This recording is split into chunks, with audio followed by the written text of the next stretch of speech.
வணக்கம். இன்றைய முக்கிய செய்திகள். கோடிக்கணக்கான கருப்பு பணம் பறிமுதல் செய்யப்பட்டது. வரி ஏய்ப்பு, ஹவாலா, வெளிநாட்டு டாலர் வைத்திருந்த குற்றங்களுக்காக நூற்றுக்கணக்கான முக்கிய புள்ளிகள் இன்று கைது செய்யப்பட்டனர்.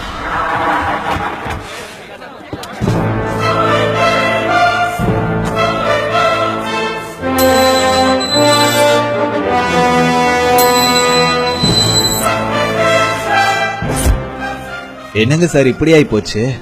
படுபாவீங்க. 500,000 நோட்டு எல்லாத்தையும் பேன் பண்ணிட்டானுங்க. நோட்டெல்லாம் எப்படி மாத்த போறீங்க சார்?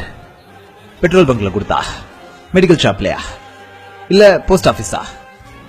நான் வேணா உங்களுக்கு மட்டும் ஸ்பெஷலா இப்பவே புது நோட் இஷ்யூ பண்ண சொல்லவா? ஐயோ, அதெல்லாம் கணக்குல வர பணமா இருக்கணுமே. அதுக்கு முன்னாடி நீங்க முக்கியமா பண்ண வேண்டிய வேலை ஒண்ணு இருக்கு, சரிங்களா? அதான் நோட்டு என்றது சும்மா அதுறதுல. தப்பு பண்ணிட்டீங்க பிஎம். சடனா இப்படி பண்ணிருக்க கூடாது. எவ்வளவு பெரிய ஆப்பு வச்சிட்டீங்க. திருப்பி கொடுத்துருவேன். இப்ப நான் ஒரு ஏழை, நிறைய பணம் போச்சு, கண்டிப்பா கொடுத்து மாத்துவேன். ஏய், இது வரைக்கும் வாங்கின ஆப்பு பத்தாதா? மறுபடியும் வாங்க போறியா?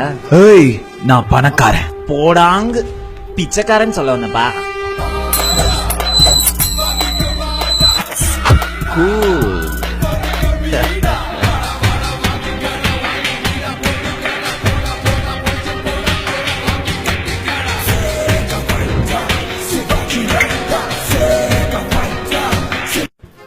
நோட்டு 5 வச்சிருக்கேன். நீதான்ப்பா பணக்காரன். 100 ரூபா நோட்டு. ஆமாப்பே, நீ பார்த்த. ஆமாப்பே, நீதான் பணக்காரன். அப்ப பில்லியனர் லிஸ்ட்ல என் பேர் வரும்ன்ற. ஆமாப்பே, 50 காசு எப்படி வந்ததுன்னு சொல்லு. ஏடிஎம் மிஷின்ல குடுக்குறாங்க, போய் எடுத்துக்கோ போ. Hi everyone, I am Uday from Uday edits. என்னோட வீடியோஸ்லாம் உங்களுக்கு ரொம்ப பிடிச்சிருந்ததுன்னா just go and like my page. Thank you so much for the support.